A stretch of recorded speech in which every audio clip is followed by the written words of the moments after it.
Kupwad drainage योजना पूर्ण झाल्याशिवाय घरपट्टी वाढ करू नये, अन्यथा मनपासमोर उपोषण करण्यात येणार असल्याचा इशारा माजी नगरसेवक युवराज गायकवाड यांनी दिला आहे।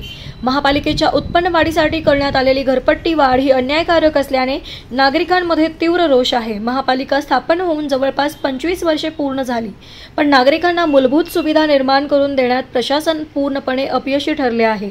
कुपवाड ड्रेनेज योजनेचे काम पूर्ण होण्यास किती कालावधी माहीत नाही, पण आतापासूनच त्यासाठी कर्जवाढ नको।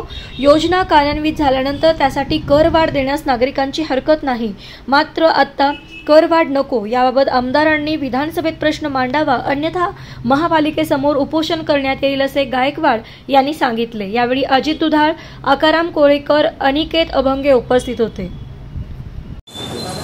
सांगली मिरज कुपवाड महापालिकेचे उपायुक्त म्हणजे देशमुख साहेब यांनी सोमवारी 20 तारखेला पत्रकार परिषद घेऊन वाढीव घरपट्टी ही कशी बरोबर आहे हे त्यांनी मांडण्याचा किविलवाना प्रयत्न केला। पण आज सांगली मिरज कुपवाड महापालिका होऊन 25 वर्ष होत आली, पण कोणती सेवा सुविधा न देता भरमसाठ घरपट्टी वाढ हे महापालिकेने केलेली आहे। त्याचबरोबर मुळात बघायला गेलं तर कार्पेट एरियाची मापं घ्यायला पाहिजे होती, पण बिल्टअप एरियाची मापं घेऊन वाढीव मापं ही प्रत्येकाला लावले गेले।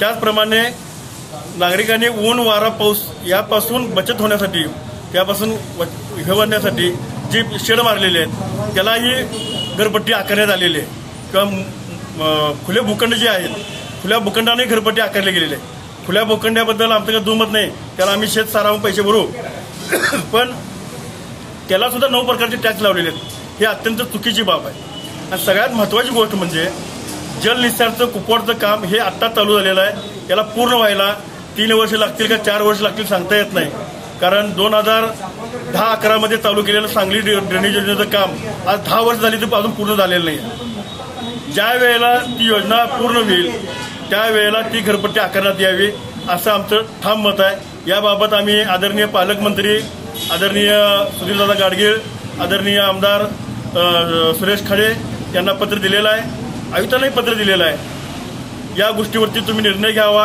आयुक्तांच्या हातात नसेल तर विधानसभेमध्ये हा तारांकित प्रश्न मांडून सांगलीच्या नागरिकांना, मिरजेच्या नागरिकांना न्याय द्यावा, अथवा असं नाही झालं तर विधानसभे झाल्यानंतर आम्ही लाक्षणिक उपोषण करू, एवढे मी या निमित्त सांगू इच्छितो।